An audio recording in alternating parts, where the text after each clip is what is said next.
There are some nerve-related bladder problems which can pose a risk or a threat to the kidneys. We call these conditions as NE, high-risk neurogenic lower urinary tract dysfunction, or in lay parlance, high-risk neurogenic bladder. Some examples of these conditions are spinal cord injury, spina bifida, anorectal malformation, and some other associated conditions. Unfortunately, in our country, spina bifida and other birth-related spine abnormalities remain commoner than in the Western population for various reasons.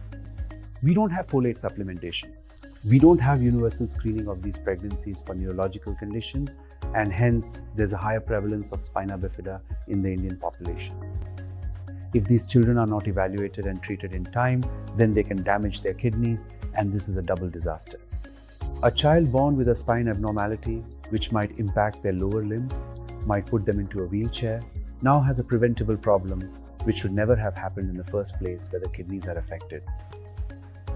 However, if these children are evaluated and treated in time, it should always be possible to prevent kidney damage in such children. Some children with spina bifida can damage their kidneys very rapidly, even in a matter of months or a year or two, and hence it's important to explain to such families that the bladder needs to be assessed and managed at the earliest. Typically, this should happen within days of the spinal cord surgery to take care of the underlying problem, and in many such children, treatment would actually be lifelong.